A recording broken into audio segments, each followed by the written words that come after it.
one of the reasons why things work out well is because he's like, because you have a way of connecting with people. And I think that has a lot to do with being a woman because I'm very empathetic and I would like to think that I have a high EQ.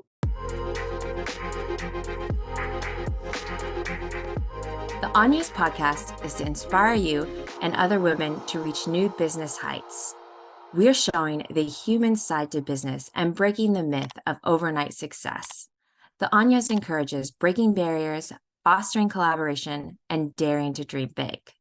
The community acts as a catalyst for personal and professional growth, providing a space where women thrive, innovate, and come to celebrate their achievements together. Step into this inspiring new world and unlock limitless potential with us.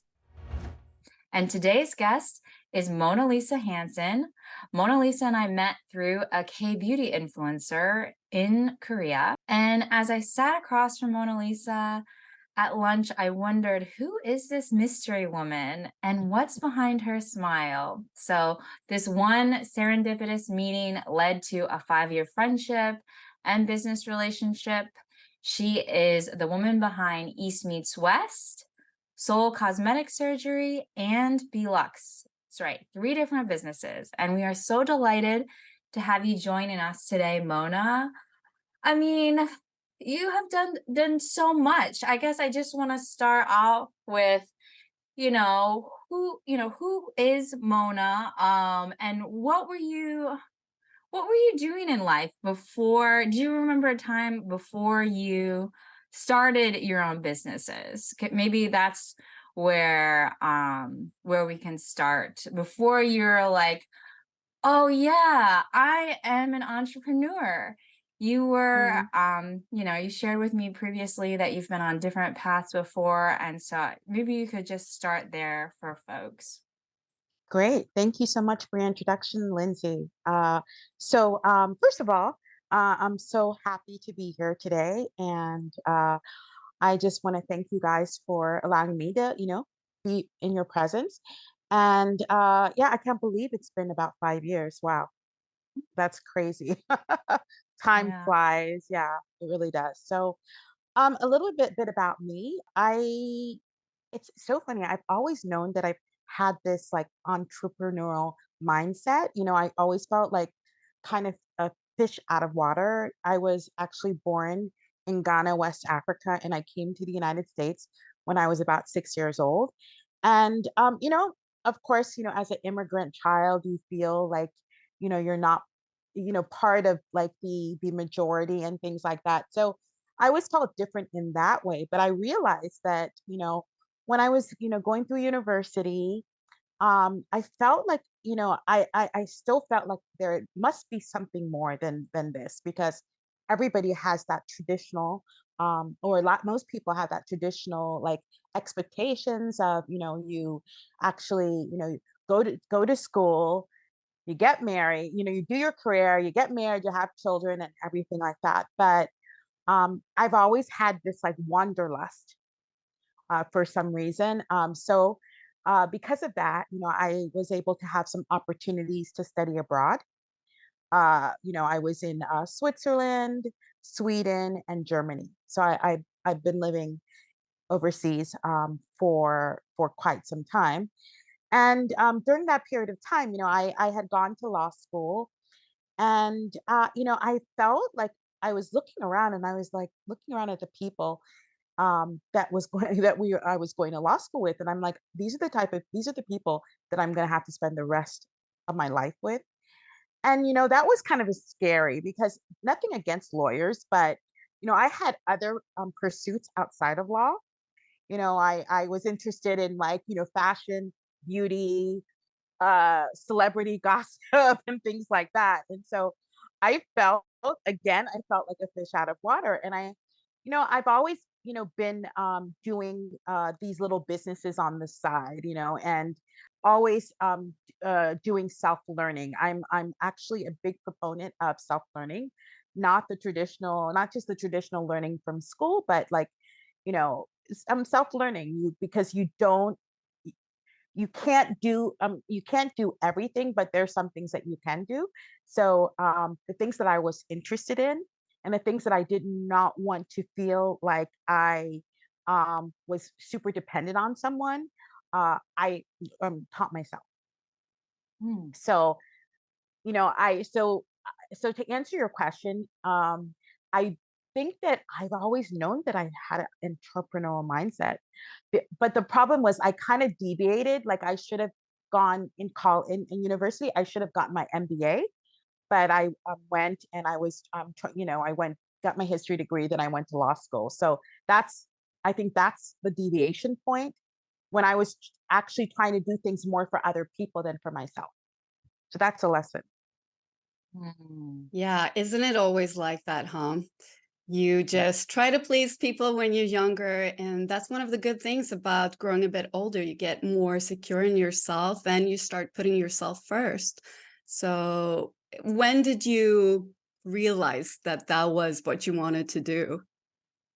Well, I think when I graduated from law school, I had had like some opportunities working at law firms as an intern, or just like a temporary job. So I realized that that's not something I wanted to do. So Mhm. Yeah, I think that it can be like you feel like, or at least for me, I'll speak for myself. I feel like you're on this path that you think is supposed to be like the right path, right? Go to school, get your degree, get that stable job. And so for me, that was um going to university, getting a job at a bank. And when I looked around, I mean, similar to you, but I was thinking, not these are the people I'm going to have to be around. I was thinking I'm going to become this person in 50, 40 years. This is who, like, this is my future. I will be like this. And I was like, oh, I mean, in their own right, great people, respectable jobs, but I just did not see that for myself. And so I think that's when absolutely. you like wake up out of this daze like, okay, I'm on somebody, this fish is out of water. I'm on somebody else's trajectory here, not mine. Exactly. It resonates so much with me. Okay, so then you started to figure out, all right, I got my master's in law now. And Yes, at that point, you had some side businesses going and you're like, this is really me. This is, I mean, you probably had so much energy when you were doing that and thinking about ways to improve it. What sort of led you? I mean, we were thinking about asking you about your cosmetic surgery business, but I don't know if you want to start there or if you want to start with East meets West. What sort of came next and how you got there? well, I actually, funny story. It was really frustrating to me because a lot of like I think the whole um just the culture or a mindset, people don't think outside of the box. So when I decided I did not want to pursue law and I wanted to get into marketing, and that was because I had my experience with marketing when I was living in Stockholm. um, when I came back to the States and I wanted to do that, it was extremely hard to find a job because I didn't have the MBA, even though I had my master's of law, even though I had my JD, even though I had my BA. Uh, people didn't people didn't know where to put me, and I think that a lot of like I would go to uh like HR consultants or headhunters, and they would say to me like, Mona, you need to take off some of the stuff that's on your resume. You need to take off some of your schooling. You need to take off some of your experience because the people that are hiring you probably have more experience than they do or education. And I was like, wait a minute, I'm not going to do that. I went through hell to get where I am. I'm not going to do that. So it was a big wake up call actually. And so I said to myself, okay, well, you know what? After a while, when it wasn't working out, I said that I'm going to try and do my own thing. And funnily enough, during that period of time, I discovered Korean dramas. Mm. And and anybody who has watched Korean dramas knows what kind of a black hole it is. So I got into that black hole and I was just so interested in Korea. I had gone to Korea previously for maybe a very quick business trip.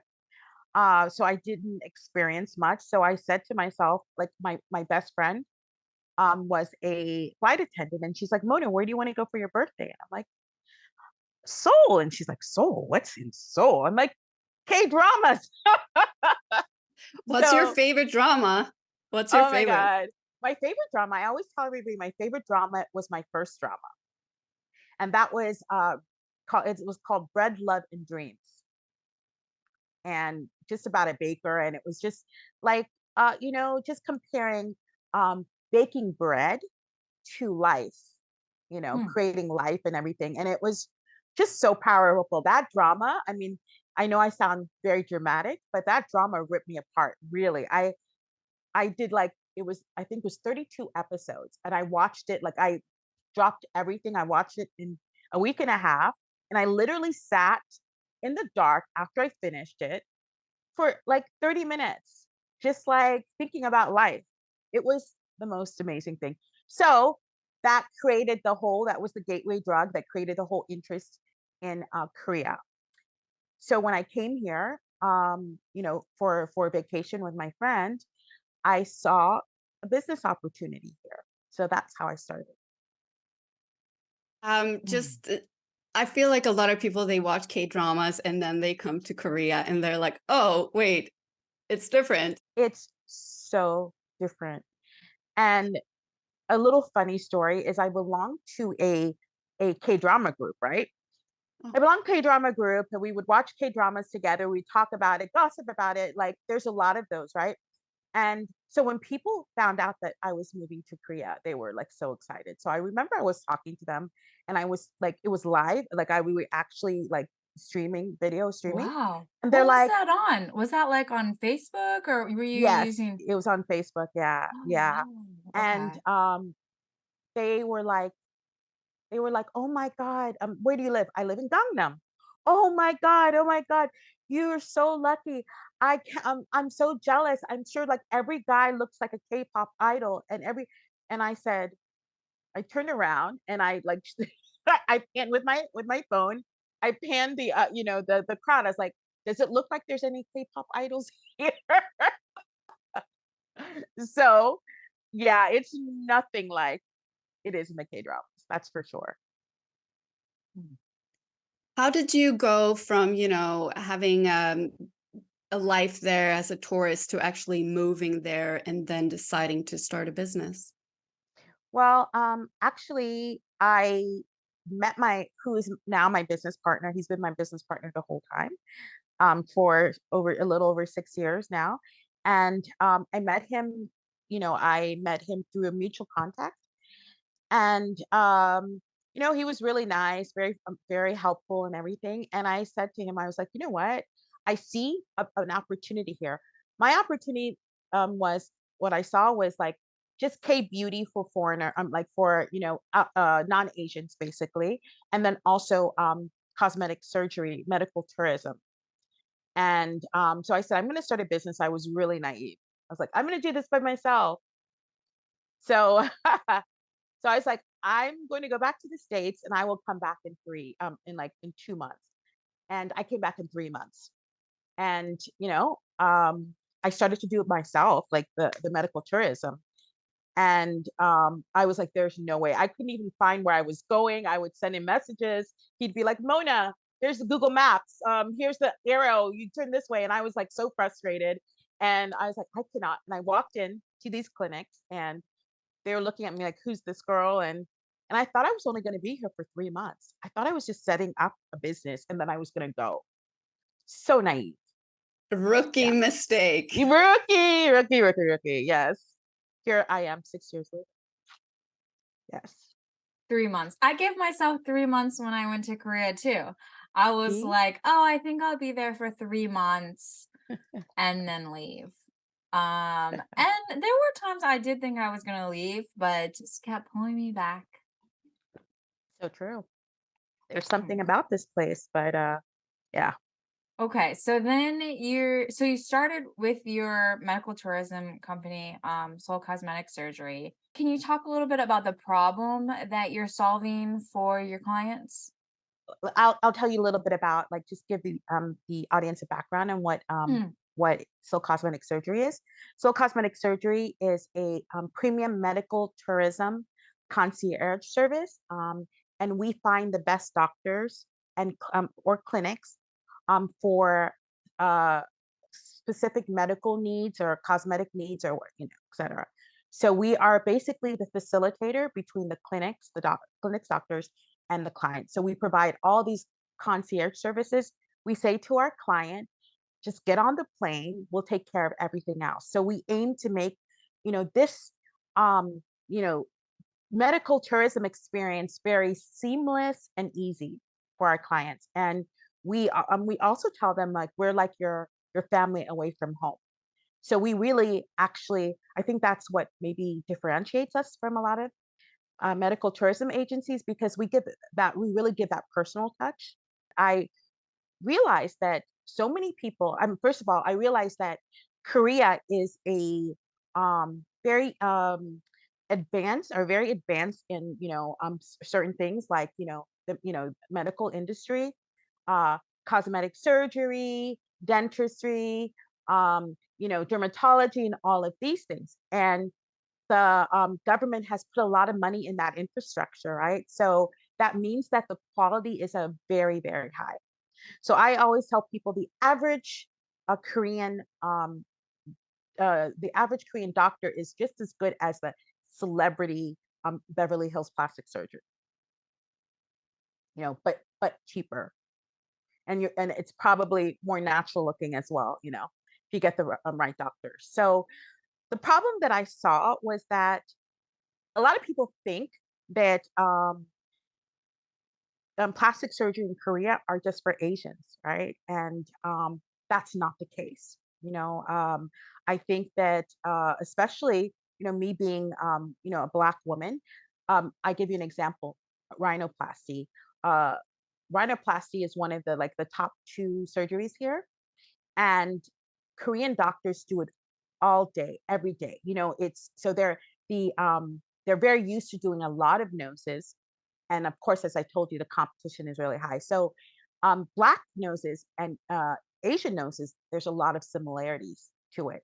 So just because they do it so well on Asians, they will then do it very well with black people. We saw that basically, so it's Korean plastic surgery is not just for Asians. It's for everybody, So and then of course you get the value for the price and all the other things I mentioned earlier. Hmm. Mona, I wanted to ask you, what are the key differences in attitude when it comes to plastic surgery in the States or in the Western world in Korea? I would say one of the key differences is that actually it's the attitude. So there's such a huge beauty culture here in Korea, and beauty is I would say that so there's a strong emphasis on beauty and appearance, right? And so the Koreans like view certain facial features like a shaped jawline and double eyelids as desirable. So they want to promote. There's also this promotion of a flawless and youthful appearance, whereas with the Western, or American perception, the beauty standards are more diverse because there's a cultural and ethnic mix, and there's more of acceptance of a wide range of natural features. And I think that individualism is, more celebrated in the U.S. And, you know, Korea, if you get plastic surgery, it actually helps you to find a better job. It helps your life, the quality of your life. And I would say in Western mindset, plastic surgery is, especially now with the Instagram era, it's for self esteem, it's for individualism. Do you find that there are a lot of misconceptions about plastic surgery? It's so funny. Actually, I've had friends here that were totally against plastic surgery when I met them, and because they didn't have the I guess they didn't have that exposure to plastic surgery.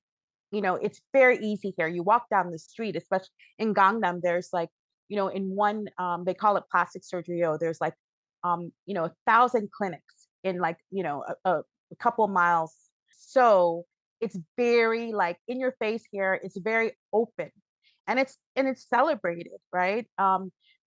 But people think, a lot of people think that plastic surgery, they think it's going to completely um, change their life if they do something like something really extreme, right? They think it's going to change your life, and oftentimes, if they do something that's completely extreme, it can mess up your mind.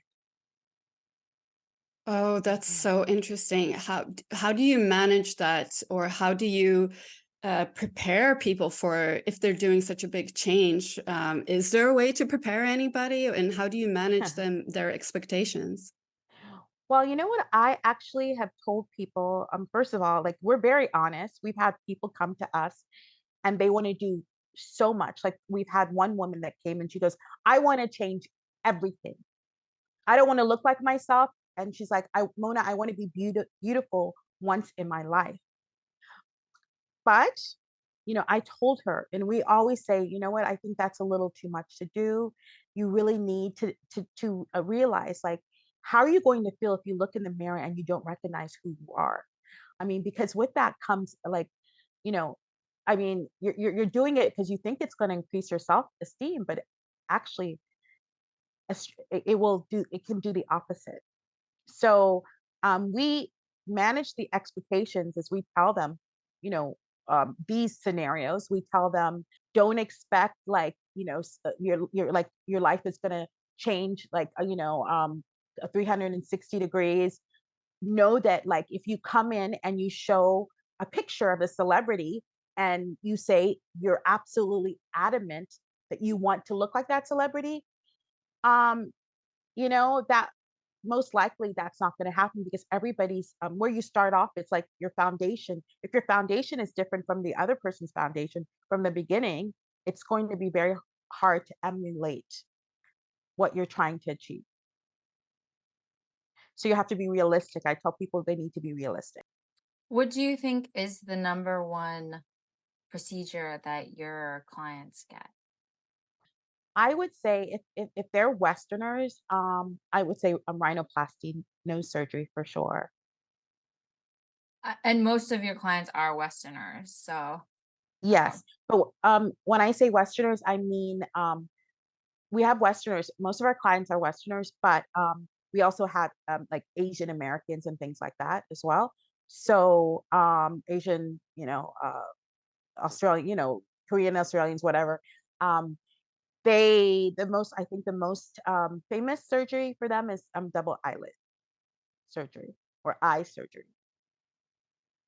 mhm. Yeah, one thing that I noticed as you mentioned that Koreans are way more open with their plastic surgery, and it's almost like they're proud.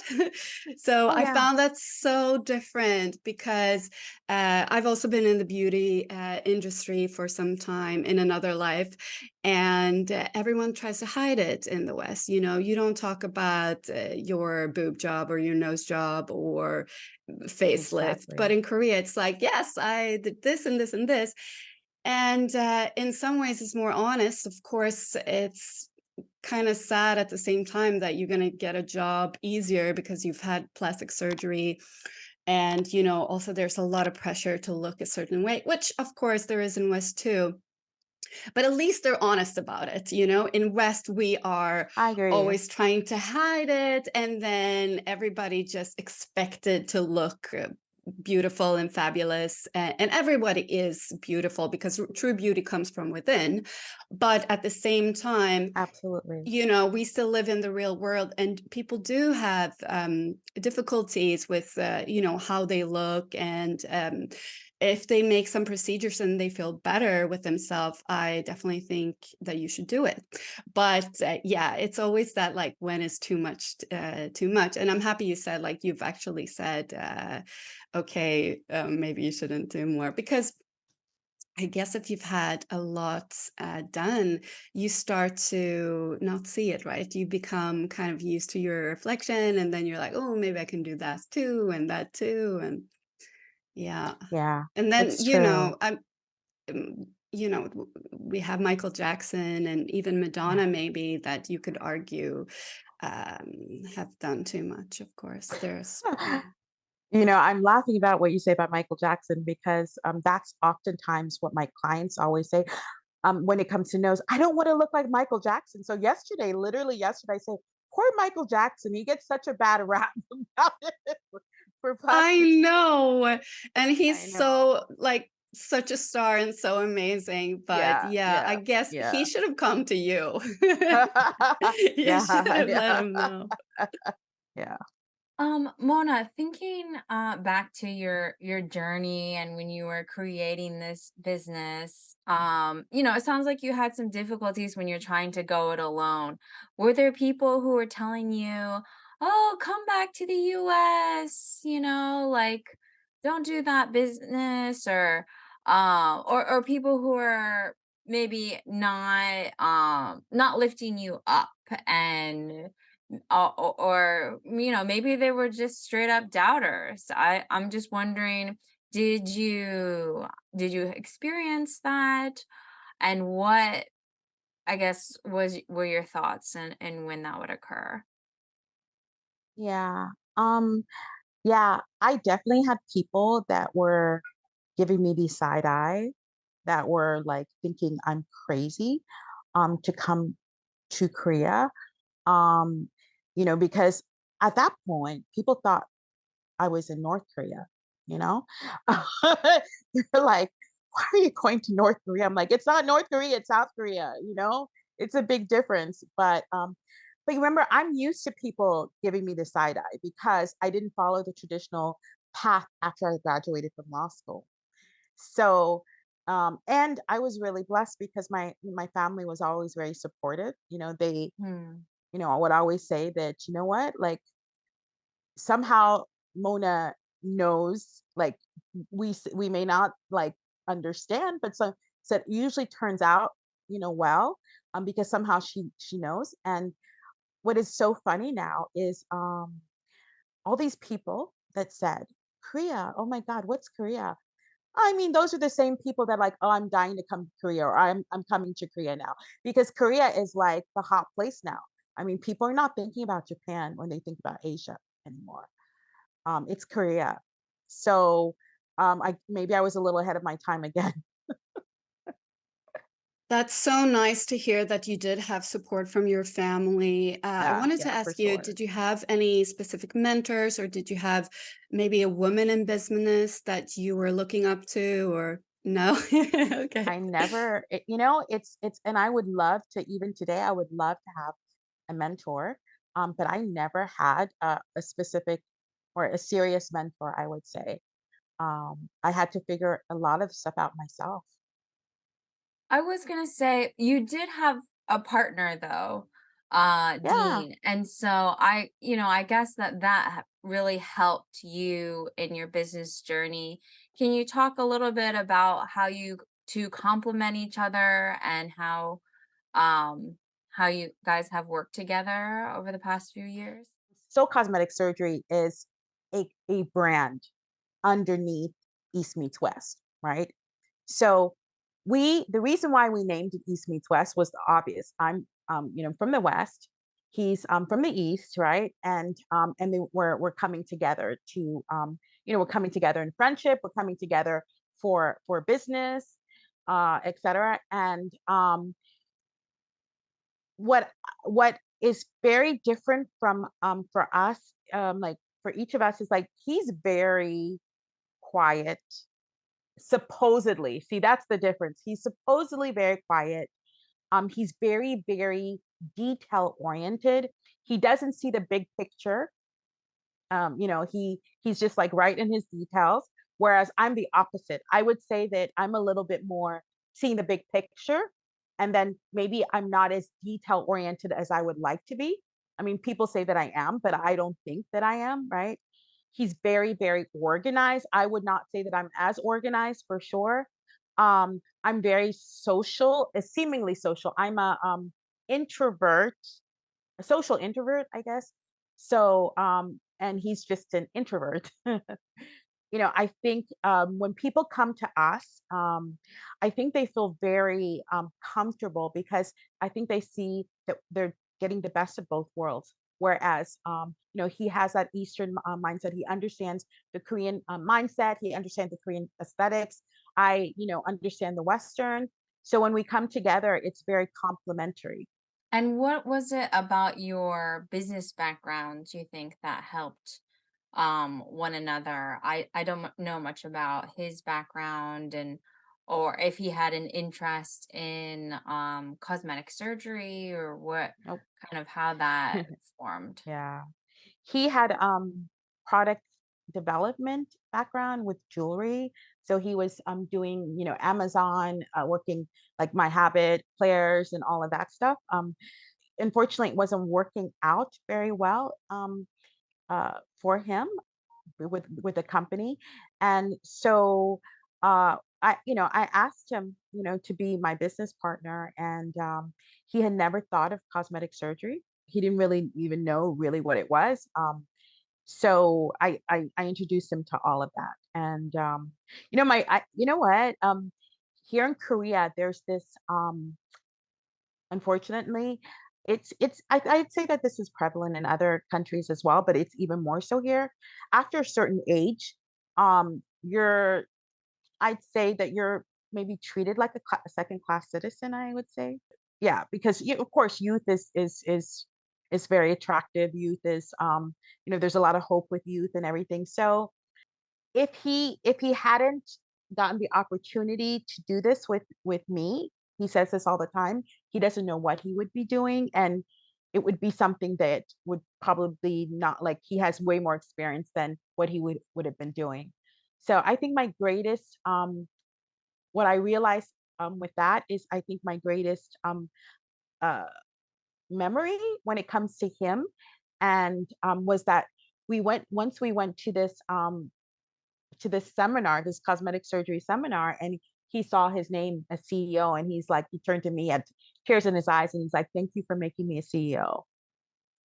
So I still remember that to this day.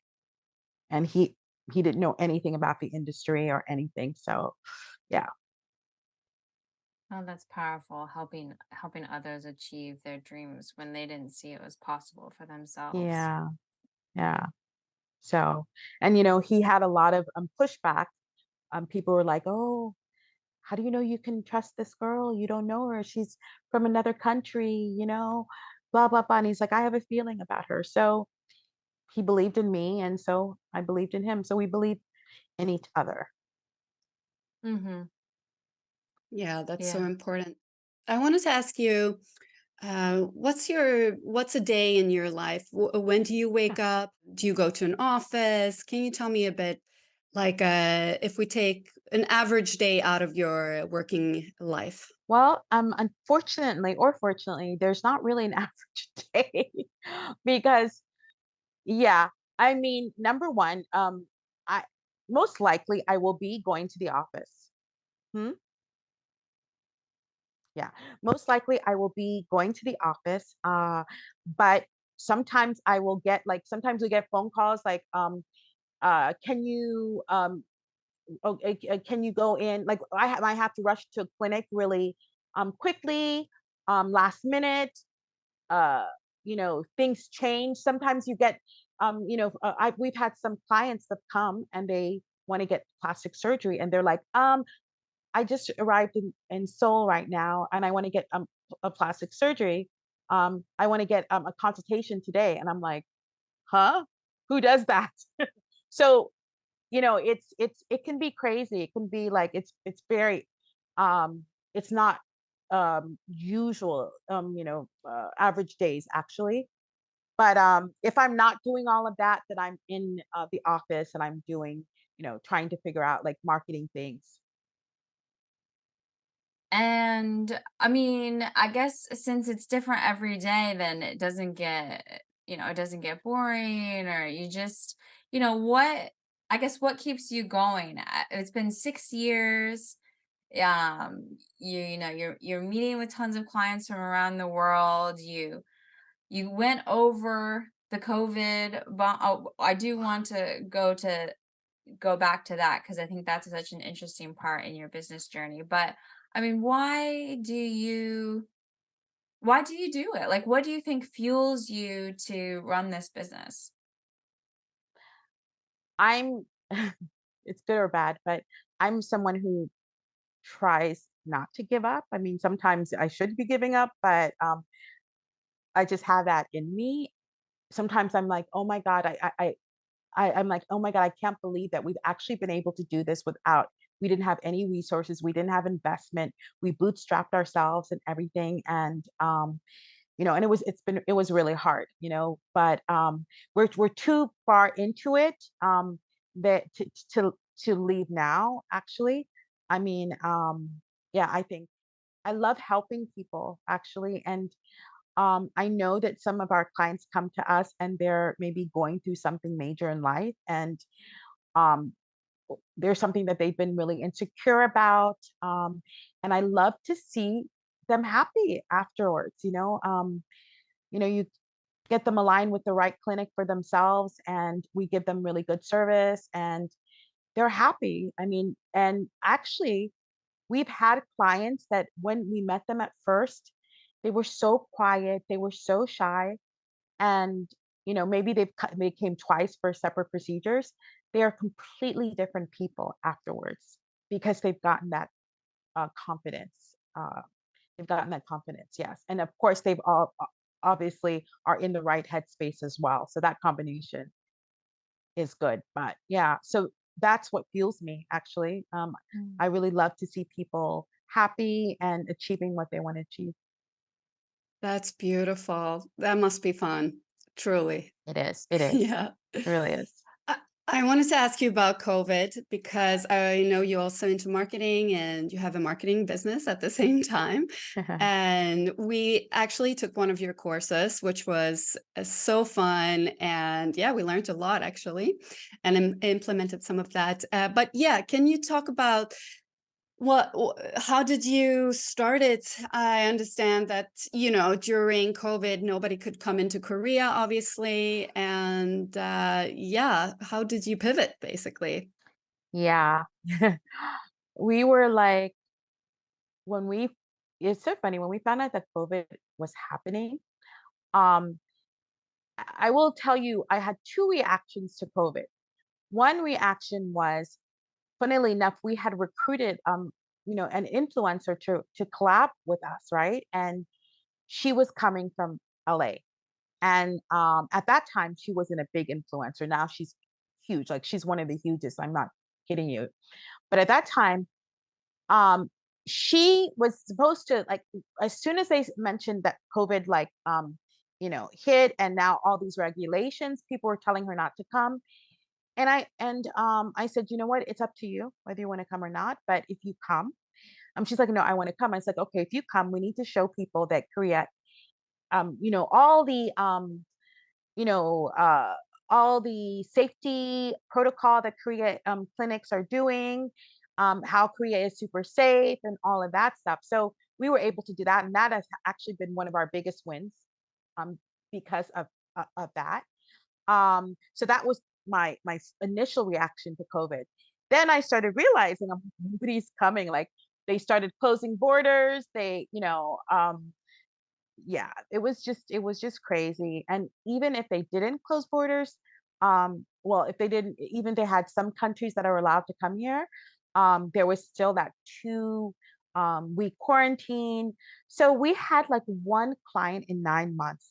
It was crazy. So we're like, you know what? If we want to be able to stay in business, we got to pivot. We got to figure out something else to do. So I have a background in branding and, obviously marketing. And so I decided or we decided to start our luxury brand strategy consulting firm, BeLuxe. So that's what we did. We were doing workshops. Workshops don't necessarily have to be offline. They can be online as well. So that's what we did. We actually started to do a marketing for clinics, a few clinics. Yeah. So we were like, the most important thing is number one is to be able to pay our bills so we can stay in business until everything like goes back to normal. And number two was to keep our brand awareness, like to increase our brand awareness during that period of time.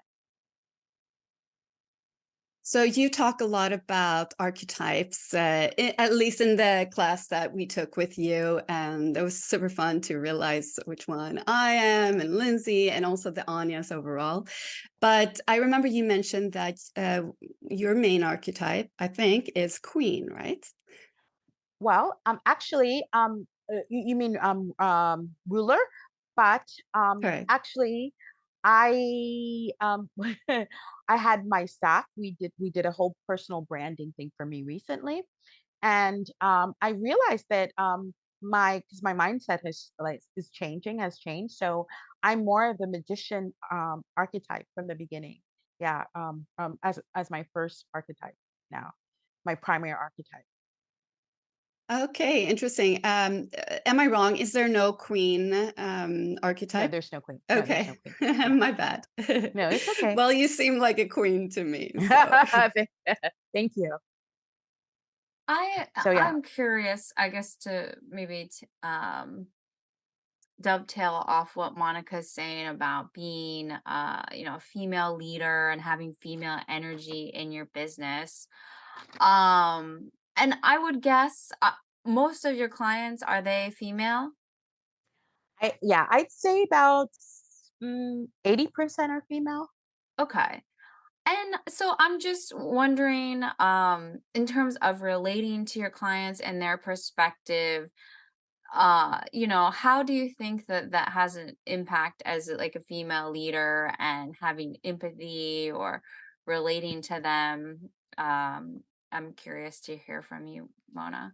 My business partner says that he's a CEO, and I'm the CMO, but he always tells other people that I'm the CEO because he's like, she's she's the one who's actually real, ruling things. But um, he says to me, he's like, one of the reasons why things work out well is because he's like, because you have a way of connecting with people. And I think that has a lot to do with being a woman because I'm very empathetic, and I would like to think that I have a high EQ. So that definitely helps me to connect with our clients, and they feel very safe and warm.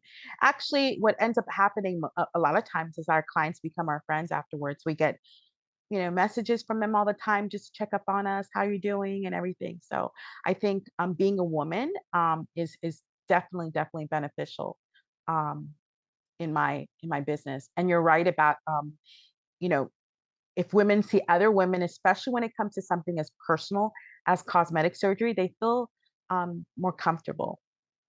Yeah, and I recall you saying something else. Maybe it could go under, female intuition, but when you're deciding to work with sometimes clients or influencers, I think that you had mentioned like getting a feeling about who's going to click well with you and your values.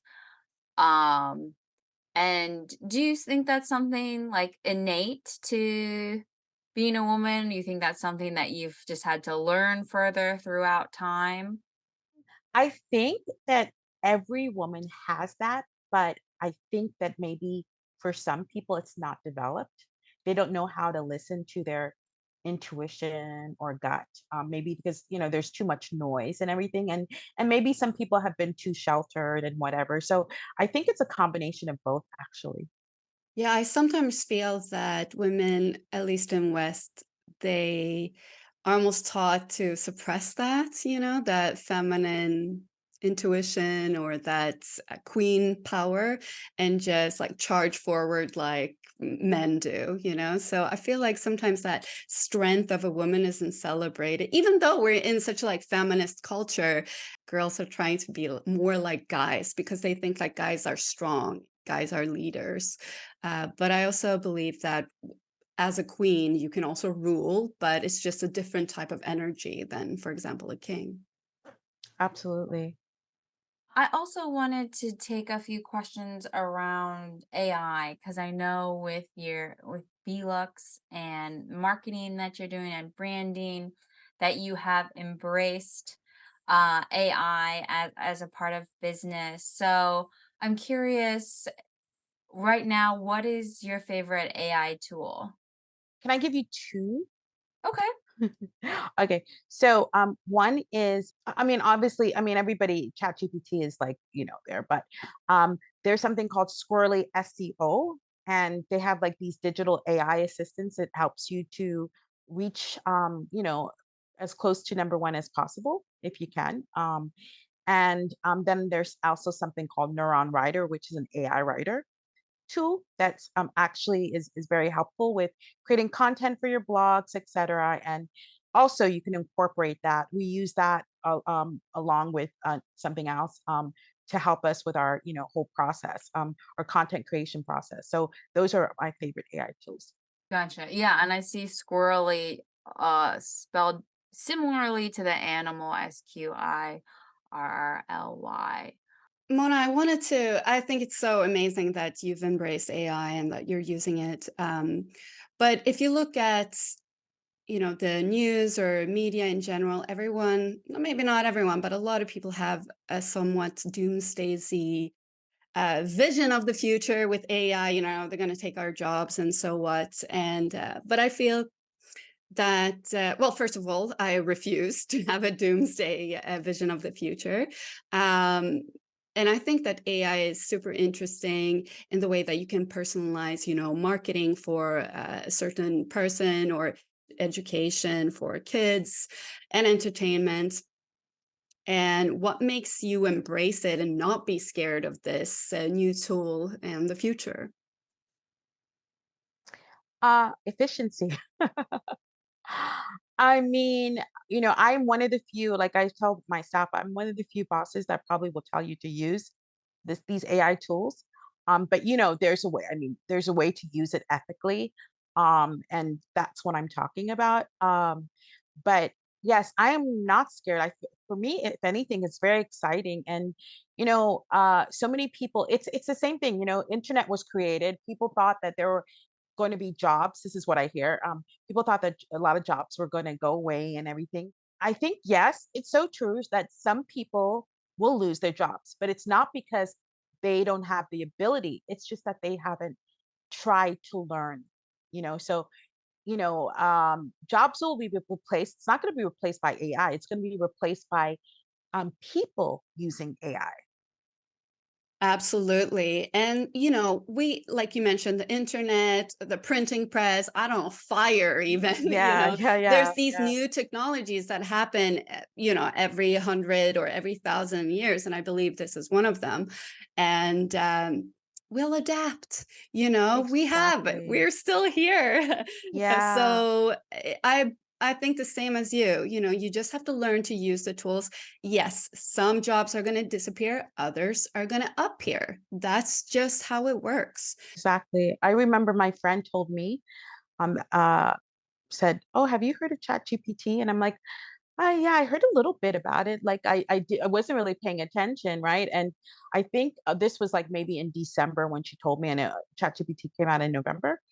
So I just immediately went on and started learning it, and then I started teaching it. So I've had like 3 seminars about ChatGPT, about prompt engineering, AI and marketing and things like that. And people are like, oh, but like, how did you become such an expert? It's like, it's not necessarily, I'm not an expert. Nobody's really an expert at this, right? I mean, we're all learning as it goes. It's just that, I took the time and effort to actually learn it and to apply it, most importantly, to apply it. There's that self-taught entrepreneurial Yeah. spirit that you were talking about earlier. It is just in you, Mona Lisa. You just there's something interesting and you gotta find out more about it. And it doesn't have to be some traditional degree or bachelor's. It can just be, Googling around and figuring it out on your own and looking for the resources. And you're right about that because, to be honest, I didn't really like school. Like I wasn't a big proponent of like traditional education, but for some reason, like, I mean, I went through and I got all those degrees and everything, but I really wasn't that interested in school. But anything outside of school, if I'm learning myself, I like I'm completely throw myself into it. So it's kind of interesting how that is. Hmm. Yeah, because you have had such a journey. So I'm thinking we're coming to sort of final questions for you, but from Ghana to the US to law school to masters in law, and then finding your way through K-dramas to Korea, meeting your business partner, and cosmetic surgery, East meets West, marketing and branding. What sort of goals do you have that are ahead of you? And, is there something that you like to mention to people, things that are upcoming, or kind of how are you looking towards your horizon now? Yeah, I have a few like K beauty projects that I'm gonna be working on next year. Um, and then I am launching my group coaching program. I'm still working on it, but it will come hopefully soon. It's a lot of work. Oh my gosh. And I never knew that it was going to be this much. So, and then with my medical tourism business, I guess it's the normal goals that everybody has, to serve more people, right? Increase our brand awareness, yeah, and become a little bit more global, expand our business, our team, and I think for me, I have this interest in like really mentoring young women. So I want to be able to do that. I want to be an example for young women actually, and young women who are trying to start something, um, you know, who are not taking the traditional path and who actually, may have a certain background, but they they they would feel okay to or confident to switch to another background and also to be that fish out of water in another country and know that it could very well be one of the best things that could happen to you. Yeah. I mean, I also think back to your recommendation of making a mind movie and where you want to go in life and being specific, creating imagery. I mean, I think some people will be very familiar with the vision board, but you really took it a step forward to be for it to be in a movie. Maybe you could talk a little bit about that concept, the movie concept for people and creating goals and a vision for themselves and how that has played a part in your life. Vision boards, everybody has vision boards and I mean they can be very effective. But I feel like mind movies, there is this whole science behind mind movies and things like that, which I won't get into. But um, I think that like pinpointing and actually feeling because vision board, you see it and you see it every day, and it's sort of like for me, I feel like it's not intentional. But with the mind movies, like you're supposed to, number one, you're supposed to be quiet and you're supposed to meditate. You're supposed to hear your own voice. That makes a big difference. You're supposed to, see images of the things that you want and like sort of like ensconce yourself into that experience. And I think that that's very powerful, and it creates, obviously a vibration. And then of course it's also in your subconscious, because you don't even realize that you're moving towards this. I mean, I have to tell you that a few people that we've done recent mind movies, I mean, I'm seeing it come alive for them. And I have to tell them, like, go look at your mind movie. This is what you said you wanted. And this is what's happening now. Yeah, I actually look at my movie pretty often. Just when I wake up, I do a little Awesome. meditation, and then I watch my movie that you helped us make. So thanks for that. Yeah, I'm glad. I remember that the ones that you guys made were so beautiful. It was very, or at least for me, impactful and emotional. Mm, nice. So that's it. I have a couple questions that I'm going to try and ask all of our guests. And one is that, Monica and I are book lovers. And so we have started our book club. And I know that you are also a book lover, Mona Lisa. So Yes. maybe you could share a couple of your favorite books and books that have really been impactful to you, both professionally or personally. The two books that stand out to me, I haven't read them in a long time, but it's The Power of the Subconscious Mind by Joseph Murphy. That's amazing. And then another one is called You Can Heal Your Life by Louise Hay. And that book like really changed a lot of things. I think I have to read it again, to be honest. But yeah, so those are the two books that I would highly recommend if you really want an impactful book. Great. Yeah, thank you.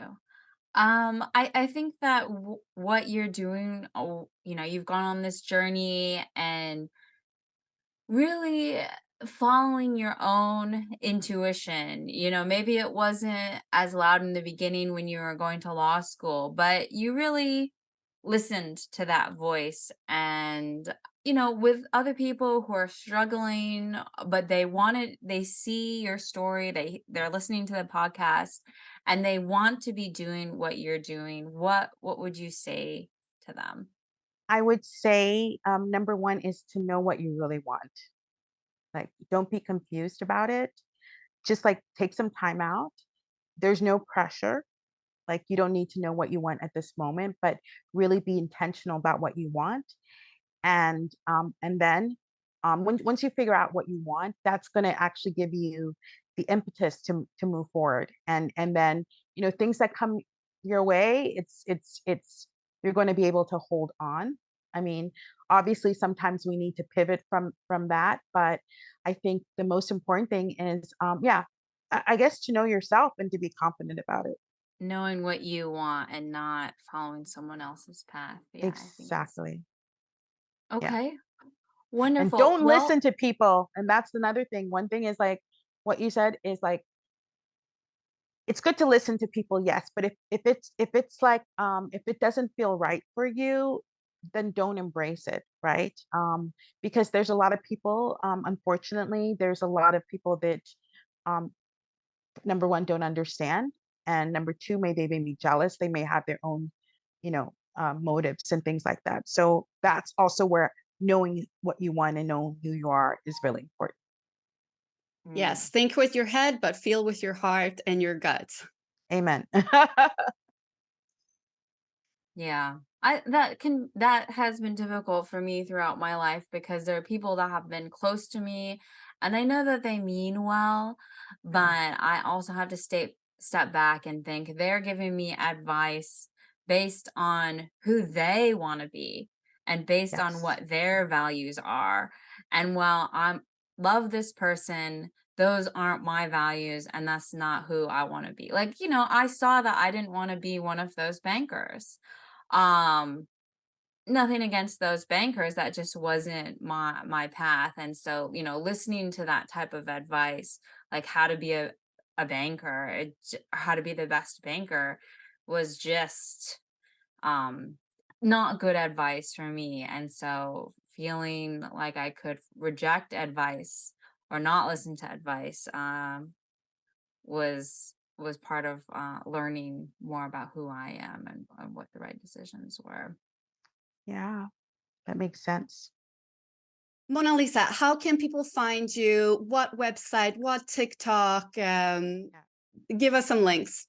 Okay, so people can find if you're talking about Seoul Cosmetic Surgery, just our Instagram ID is Seoul Cosmetic Surgery. Just very simple. SEOUL.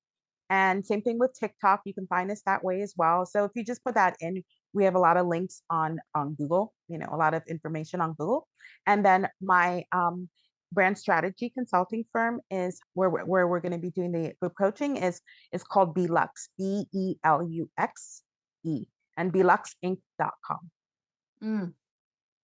Well, Mona, thank you so much for your time today, sharing your journey thus far. I know that there's a lot that's going to be coming up for you. So, please keep us posted as, your group coaching program becomes live. We can update that in the notes, and we'll probably have to do a part two in a bit to see where the journey has taken you and how things are going, because I know there's going to be another another something up your sleeve. I have no doubt. Yeah, thank you so much. And I really appreciate being here. It was lots of fun. I mean, it's funny when you talk about yourself, you're like, oh, wait, I did this. Oh, yeah, I went through this. It almost feels like it's not you. You're talking about someone else, but it's actually a great exercise. Thanks for tuning in to today's episode. We hope you found it insightful and inspiring. Like and subscribe to never miss an episode. We've got some fantastic content lined up. Leave us a comment and review to help us grow. Last but not least, let's connect on social. Follow us on X, @Anyas_IO, and @Anyas.io on Instagram and TikTok for exclusive content. Thanks again for being part of the journey, and see you in the next episode.